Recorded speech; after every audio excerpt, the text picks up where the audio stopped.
अज्ञानतिमिरान्धस्य ज्ञानाञ्जनशलाकयः चक्षुरुन्मिलितं येन तस्मै श्रीगुरुवे नमः। हरे कृष्णा।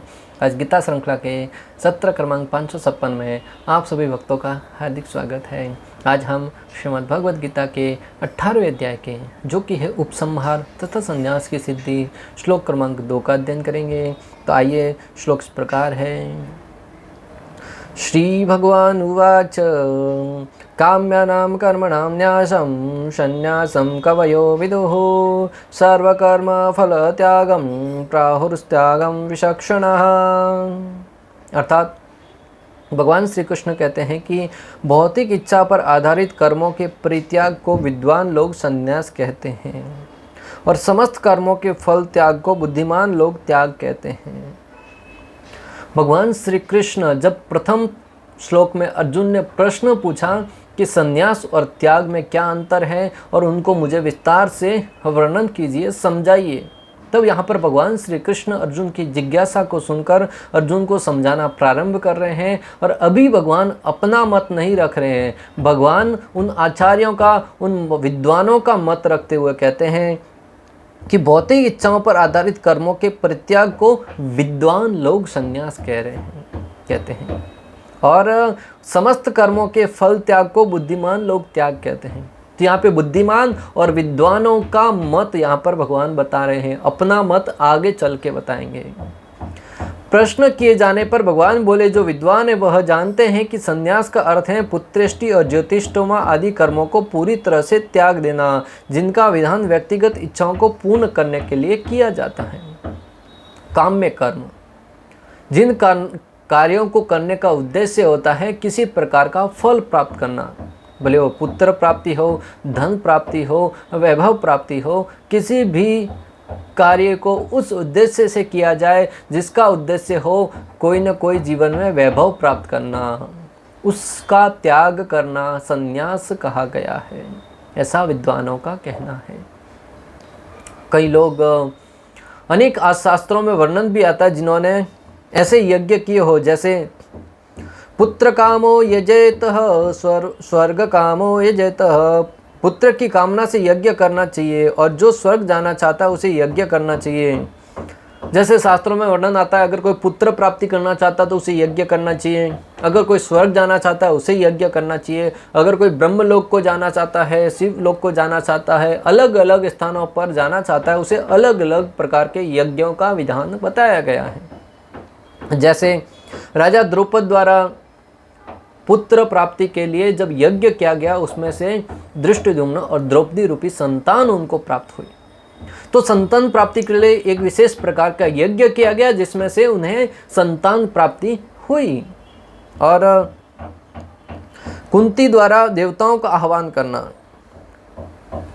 ये राजा द्रौपद ने क्यों किया था यज्ञ? संतान प्राप्ति के लिए, जो द्रोणाचार्य का वध कर सके। और माता कुंती द्वारा सूर्य देव का आह्वान किया गया, दुर्वासा मुनि द्वारा दिए गए आशीर्वाद का, उनका परीक्षण करने के लिए सूर्य देव आए और उनको कर्ण प्राप्त हुआ। और उसके बाद भी जब उनको श्राप मिला कि पांडु है वो किसी प्रकार का कोई पुत्र प्राप्त नहीं कर सकते, तब माता कुंती ने अलग अलग देवताओं का आह्वान करके अलग अलग पुत्रों को प्राप्त किया।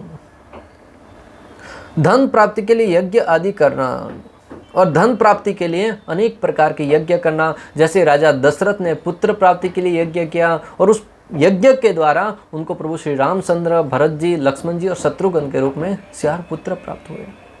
आज भी हम मंदिर जाते हैं तो वहाँ से अनेक प्रकार के वरदान मांगते हैं, धनम देई, पुत्रम देई, गाड़ीम देई, बंगलाम देई, अनेक प्रकार की लंबी चौड़ी लिस्ट भगवान के सामने रख देते हैं। और अगर हमारी भक्ति में वो शक्ति है तो कई लोगों की मनोकामना पूर्ण भी होती है और उस मनोकामना पूर्ण होने में भगवान का विशेष आशीर्वाद भी रहता है। और ये काम्य कर्म है, जो भी व्यक्ति अपनी आवश्यकता अनुसार भगवान के सामने जाकर मांगता है और उसके लिए कर्म करता है, उसका फल उसको मिलता है। परंतु जो विद्वान गण हैं, इस प्रकार के जो नित्य कर्म है उनको त्याग देने को संन्यास कहते हैं। इसका अर्थ है कि जो नित्य कर्म है, जैसे नित्य यज्ञ, होम इत्यादि हैं, उनको नहीं त्यागना चाहिए, जिससे हृदय की शुद्धि होती है। आचार्यगण परामर्श देते हैं कि जो हमारा नित्य कर्म है, जैसे सूर्य देव को जल अर्पण करना है, अतिथि सत्कार है, साधुओं की सेवा है, दान पुण्य है, नाम जप है, शास्त्र अध्ययन है, गौ सेवा है, ऐसे अनेक प्रकार के कार्य जिससे हमारे हृदय की शुद्धि होती हो, हमारे जीवन में अनेक प्रकार की नियमितता आती हो, अनेक प्रकार के नियमानुसार कार्य करें ऐसी स्थिति आती हो, इन प्रकार के कार्यों का त्याग नहीं करना चाहिए। जैसे सूर्य देव को जल अर्पण करने से कहा जाता है कि शरीर निरोगी होता है। हमारे शरीर को निरोगी बनाने के लिए सूर्य देव को जल अर्पण, प्रतिदिन जो व्यक्ति सूर्य देव को जल अर्पण करता है, सूर्य देव की आराधना करता है, उसका शरीर में अनेक प्रकार की बीमारियों से उसे मुक्ति मिलती है। और अतिथि सत्कार, आज की तारीख में विशेष रूप से इस सिद्धांत को सुनना बहुत आवश्यक है। लोग प्राय आज की तारीख में स्वार्थ में इतने अंधे हो गए हैं, अपने इंद्रिय भोग में इतने बावले हो गए हैं कि अतिथियों का सत्कार कैसे करना वही नहीं पता है। कोई व्यक्ति फ़ोन करके बोलता है मैं आपके घर पे आ रहा हूँ, आप घर पे हैं क्या? फ़ोन उठा के कहते हैं आज तो हम बाहर जाने वाले हैं। ये अतिथि सत्कार नहीं है। अतिथि का अर्थ क्या है? बिना अतिथि बताए जो आ जाए उसे अतिथि कहते हैं।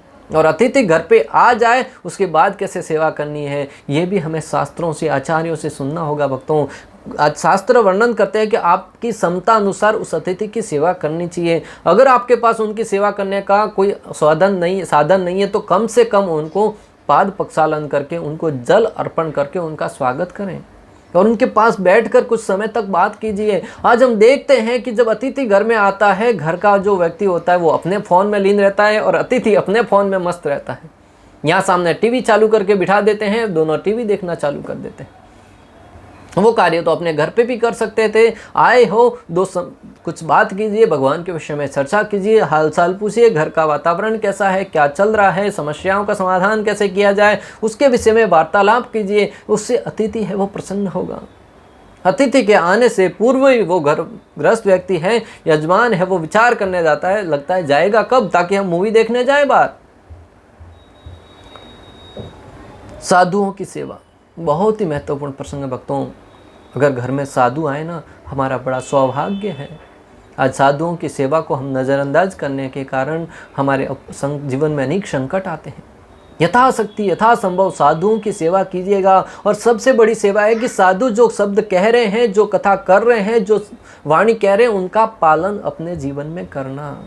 साधु घर पे आए तो उनकी यथोचित सेवा कीजिए, उनको भोजन प्रदान कीजिए, उनके मुख से ज़्यादा कथा श्रवण कीजिए। आज साधुओं को देखकर ही लोग भागते हैं। जीवन में संकट आते तब साधु के पास जाते हैं और हाथ दिखाते हैं हमारे संकट कब समाप्त होंगे, परंतु साधु क्या कहते हैं उनका कोई पालन नहीं करना चाहता। दान पुण्य, और दान पुण्य की बात आए तब हमें आत्मावलोकन करने की आवश्यकता है, क्योंकि दान पुण्य तो हम सब बहुत करते हैं, परंतु उद्देश्य क्या होता है? हमारा नाम नेम प्लेट पर आना चाहिए, बड़े अक्षरों में नाम आना चाहिए, फलाने व्यक्ति ने यह भेंट किया। कोई व्यक्ति एक सामान्य बैठने का स्थान भी बना दे, उसके ऊपर अपना नाम लिख लेता है, फलाने व्यक्ति द्वारा सुप्रीम भेंट। यहाँ कोई चढ़ावा लेता है तो उसको फेसबुक पर, ट्विटर पर, अनेक जगह आज कुल देवी की असीम कृपा से हमें यह चढ़ावा लेने का सौभाग्य प्राप्त हुआ। देने से ज़्यादा तो हम अपना नाम लिखवा लेते हैं भक्तों। ये दान नहीं कहा जाता है। ये अपनी प्रसिद्धि के लिए हम स्टेज पे जाकर कोई हार पहनाएगा, कोई हमारा स्वागत करेगा, इस उद्देश्य से जो दान किया जाता है वह सात्विक दान नहीं माना गया है। शास्त्र तो यहाँ तक वर्णन करते हैं कि राइट हैंड से जो दान देते हैं, हम अपने लेफ्ट हैंड को पता ही नहीं चलना चाहिए कि क्या दान किया है। हम तो सारे गाँव में ढिंढोरा पीट देते हैं। दान देने की हद तो तब हो गई जब भक्तों एक बार एक फोटो है, एक व्यक्ति एक बनाना किसी गरीब को दान दे रहा है, उसका फोटो खींच के ऊपर लिख रहा है कि भगवान की कृपा से हमें कोरोना काल में ये फल वितरण करने का सौभाग्य प्राप्त हुआ। एक बनाना दे रहा है और 50 रुपये का फोटो खींच लिया बेचारे का। नाम जप, शास्त्र अध्ययन, आज मनुष्य शास्त्रों का अध्ययन नहीं करने के कारण अनेक प्रकार से अज्ञान में पड़ा हुआ है। इसलिए शास्त्रों का अध्ययन करना विशेष रूप से आवश्यक है। और नाम जप, यही हमारे हृदय को शुद्ध बनाने की एकमात्र विधि है। कलयुग केवल नाम आधारा। कलयुग में एकमात्र हरि नाम ही है जो हमारे हृदय को शुद्ध कर सकता है। जो व्यक्ति हरि नाम हरे कृष्णा कृष्ण कृष्ण हरे हरे, हरे राम राम राम हरे हरे, जो व्यक्ति इस दिव्य नाम का जप करता है वही इस बात को समझ सकता है कि इस नाम जप की महिमा क्या है, इस नाम जप का प्रभाव क्या है, और इस नाम जप का करने में क्या आनंद आता है, क्या अनुभूति होती है। व्यक्ति इस जगत में रहते हुए भी जगत का नहीं रहता है। जो व्यक्ति ध्यान पूर्वक तेसाम सतियुक्तानाम भजताम प्रीतिपूर्वकम, जो प्रेम पूर्वक भगवान के कहे अनुसार भगवान श्री कृष्ण के दिव्य नामों का जप करता है, भक्तों वो जगत में रहते हुए भी जगत का नहीं रहता, वो दिव्य आनंद में मग्न रहता है। इस बात को अनुभव करने के लिए हमें इसे अपनाना होगा, हरि नाम का जप करना प्रारंभ करना होगा, और ये आनंद निश्चित रूप से आपको जीवन की आनंद की चरम सीमा पर पहुंचाएगा। इस जगत में व्यक्ति कुछ खाकर कुछ धन कमाकर कितना ही सुखी होने का प्रयास क्यों न करे, हम समय हताशा निराशा ही हाथ लगेगी। आज हम देख भी रहे हैं कि व्यक्ति धन धान्य से परिपूर्ण होने के उपरांत भी दुखों से आप्लावित रहता है। कोई तन दुखी, कोई मन दुखी, थोड़े थोड़े सब दुखी है, परंतु जो भक्ति रूपी धन को अपना लिया है, हरि नाम रूपी धन का सेवन कर रहा है, उसके आनंद का कोई ठिकाना नहीं भक्तों। वो इस जगत में रहते हुए भी दिव्य आनंद का अनुभव कर रहा है। और मैं आप सबसे निवेदन करूंगा, इस हरिनाम रूपी महाधन को अपनाइए। जीवन में बाकी सारे के सारे धन तो आते जाते रहेंगे, परंतु हरिनाम रूपी जो पूंजी है उसे जीवन में धारण कीजिए। ये जीवन की असीम पूंजी है जो कभी आपको साथ नहीं छोड़ेगी। भगवान श्री कृष्ण भगवद गीता के दूसरे अध्याय के 40वें श्लोक में कहते हैं कि थोड़ा सा भी अल्प जीवन में भक्ति में जो थोड़ा सा भी रुचि लेता है ना, वो उसकी महान से महान भय से रक्षा करता है। अतः हमें इस भक्ति के मार्ग को नहीं छोड़ना चाहिए। उन पंडितों में से जो विवेकशील हैं वह कहते हैं कि त्याग का अर्थ नित्य कर्मों और काम्य कर्मों के फल को त्यागना है, परंतु क्रियाओं को नहीं। जो पंडित हैं, जो विद्वान हैं, उनका मानना है कि काम्य कर्मों को त्यागना नहीं चाहिए, बल्कि उस काम्य कर्मों के फल का त्याग करना चाहिए, जिसका उल्लेख भगवान श्री कृष्ण भगवद गीता के दूसरे अध्याय के 48वें श्लोक में कर चुके हैं। कर्मण्येवाधिकारस्ते मा फलेषु कदाचन मा कर्म फल हेतुर्भुर्मा ते संगो सत्व कर्मणि। भगवान कहते हैं कि हमें कर्म करना होगा, परंतु फल की इच्छा नहीं रखनी है। हमें कर्म करना है परंतु फल की इच्छा नहीं रखनी, ये सबसे बड़ा त्याग है। हम प्राय कर्म करने से परहेज करते हैं और फल पहले से ढूंढने लगते हैं। व्यक्ति आज इतना आलसी हो गया है कि कर्म नहीं करना चाहता, मात्र फल चाहता है। एक बार दो व्यक्ति एक पेड़ के नीचे सोए हुए थे, बेर का पेड़ था। एक व्यक्ति राहगीर उसके पास से रास्ता गुजरता था, वहाँ से गुजर रहा था। तभी जो एक व्यक्ति सोया था उसने राहगीर चलते हुए व्यक्ति को रोका और बुलाया और कहा, भाई साहब ये बाजू में जो बेर पड़ा हुआ है वो मेरे मुख में डाल दो ना, मुझे बहुत भूख लगी है, कल रात से भूखा हूँ, मुझे बहुत भूख लगी है। उस राहगीर चलते व्यक्ति ने कहा, तुम कितना आलसी है रे, खाने की वस्तु पास में रखी है, उसको स्वयं के हाथ से उठाकर खा भी नहीं सकता, इतना आलसी है तुम। उसके बाजू में जो सोया था उसने कहा, हाँ भाई साहब आप बिल्कुल सत्य कह रहे हैं, ये व्यक्ति इतना आलसी है कि ये इतना आलसी है, कल रात को 2 घंटे तक एक कुत्ता मेरा मुंह चाटता रहा। मैंने इससे कहा कि भाई उठ, इस कुत्ते को भगा दे, परंतु ये हिला तक नहीं। आप विचार कर सकते हैं, बाजू वाला और आलसी है, कुत्ता उसका मुंह चाट रहा था और वो बाजू वाले को कह रहा है इसको भगा, खुद उठने की हिम्मत नहीं हुई। आज के मानव की यही स्थिति है भक्तों, करना धरना कुछ नहीं, मात्र और मात्र फल चाहता है। और यहाँ पे शास्त्र क्या वर्णन कर रहे हैं, हमें कर्म करना है परंतु फल की इच्छा नहीं करनी। जो भी फल प्राप्त हो रहा है उसे भगवत सेवा में लगा देना है। संन्यास का अर्थ है काम्य कर्मों को पूरी तरह से त्याग देना और नित्य कर्मों के फल को त्याग देना। संन्यास का अर्थ है काम्य कर्म को पूर्ण रूप से त्याग देना, और जो नित्य कर्म, काम्य यानी जो किसी उद्देश्य से किए जाते हैं, किसी विशेष उद्देश्य से, उनको त्याग देना। और नित्य कर्म जो हमारे जो यहाँ पे वर्णन किए गए हैं, जैसे भगवान को जल अर्पण करना है, अतिथि सेवा है, साधुओं की सेवा है, दान पुण्य करना है, गौ सेवा करना है, उनको नहीं त्यागना है, उसके फल का त्याग करना, ये नित्य कर्म है। यह भगवान के पूर्वोक्त वचन के अनुसार कर्म को त्यागना बहुत मुश्किल है। भगवान श्री कृष्ण ने जैसा कि भगवद गीता के 3 अध्याय के 5वें श्लोक में पहले बता चुके हैं कि न हि कच्चित् क्षणम् अपि जातु तिष्ठत्य कर्म कृत कार्यते ह्यवश कर्म सर्व प्रकृतिर्जय गुणे। प्रत्येक व्यक्ति को प्रकृति से अर्जित गुणों के अनुसार विवश होकर कर्म करना पड़ता है, अतः कोई भी एक क्षण भर के लिए भी बिना कर्म किए नहीं रह सकता। भगवान पहले ही कह चुके हैं कि जगत में प्रत्येक व्यक्ति को अपना जीवित रहने के लिए कोई न कोई तो कर्म करना ही पड़ता है।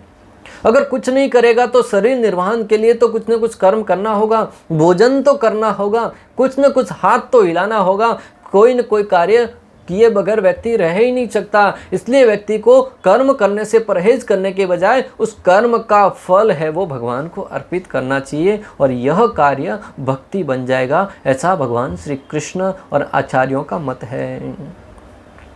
जब तक व्यक्ति सत्व के स्तर पर कार्य नहीं कर रहा हो तो जो ज्ञान के उदय से होता है तब तक कर्म का त्याग करना मुश्किल है।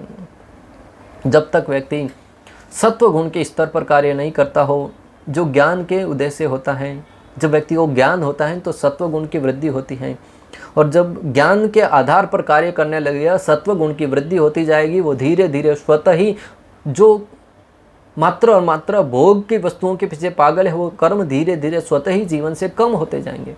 आज आप सब यहाँ पर समय निकाल कर आए हैं। कई ऐसे लोग हैं जो कोई खेलने गया है, कोई मूवी देखने गया है, कोई अनेक प्रकार के भोग करने गया है, कोई सोया होगा, अभी तक बिस्तर में पड़ा होगा, परंतु आप सब समय निकाल कर यहाँ पर आकर कथा सुन रहे हैं। इसका अर्थ है कि आपके जीवन के अनर्थ धीरे धीरे कम हो रहे हैं और ये सत्व गुण की प्रधानता के कारण ही हो रहे हैं। जैसे जैसे हम भगवान के विषय में सुनते जाएंगे, जैसे जैसे हमारे सत्व गुण की वृद्धि होती जाएगी, हम भगवान श्री कृष्ण की दिव्य सेवा में लगते जाएंगे, हमारे जीवन के अनर्थ धीरे धीरे कम होते जाएंगे और भक्ति का प्राकट्य होता जाएगा। और एक स्थिति ऐसी आएगी जब व्यक्ति भगवान के दिव्य नामों का सहारा लिए बगैर रह नहीं सकेगा, प्रति क्षण भगवान श्री कृष्ण के दिव्य नामों का जप करता रहेगा और भगवान श्री कृष्ण की दिव्य लीलाओं से ओतप्रोत रहेगा। और उस अवस्था में वो इस जन्म मृत्यु के बंधन को काट कर भगवान श्री कृष्ण के दिव्य धाम को जाने के लिए पूर्ण रूप से तैयार हो जाएगा।